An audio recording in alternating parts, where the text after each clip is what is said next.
Have you ever buried your dreams so deep because every time you talked about them, people mocked you and made you feel stupid? Have you ever gone to bed at night with a heavy heart, thinking that you were never enough?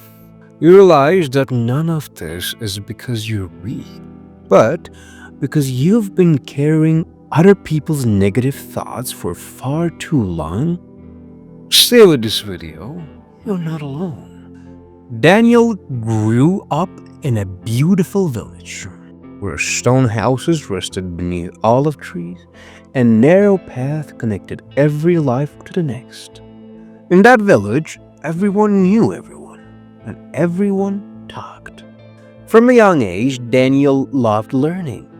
While other boys rushed to the fields after school, Daniel often sat alone, writing ideas in a worn notebook he carried everywhere. He wrote about inventions, about studying at a university one day, about building something meaningful beyond the village. One afternoon during the village market, everything changed.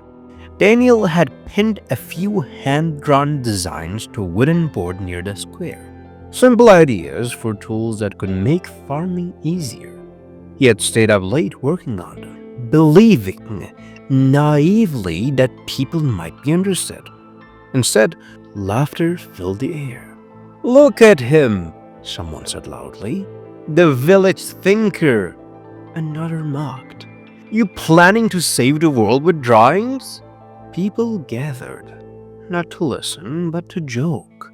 Someone pulled one paper down and waved it like a flag. Daniel stood frozen, his face burning. He wanted to speak, to explain, to defend himself, but his voice wouldn't come. That night, Daniel tore the pages from his notebook and burned them behind his house. From that day on, the village had a name for him, the Dreamer, not said kindly. The words followed him everywhere. Every idea he had felt foolish. Every ambition felt heavy. The noise of other people's opinions slowly drowned out his own inner voice. Weeks later, Daniel heard about a man named George, a former university professor who had left the city to live in solitude near the forest. People said George spent his days in silence, study and prayer. Daniel didn't know why, but he felt he needed to meet him. One early morning, Daniel walked to George's small house. When the door opened, he saw a man with calm eyes and a presence that felt grounded. "Professor George," Daniel said quietly, "I was told you help people think clearly. I don't know how to silence my mind anymore." George studied him for a moment, then stepped aside. "Come in, sit." Daniel told him everything: the market, the laughter, the burning notebook. George listened without interrupting. When Daniel finished, George stood up and opened a small wooden box. Inside lay a smooth, dark stone. George placed the stone on the back of Daniel's hand. "I want you to walk to the old hill beyond the village," George said. "The path is uneven. You must walk the entire way without letting the stone fall. Do not grip it. Do not stop." Daniel frowned. "And if people mock me again?" George met his eyes. "Then you'll discover what truly deserves your attention." That afternoon, Daniel began the walk. At first, only a few villagers noticed him, then more followed. "Still playing games? Careful, dreamer. Drop it, like your ideas." Daniel felt anger rise. Shame followed.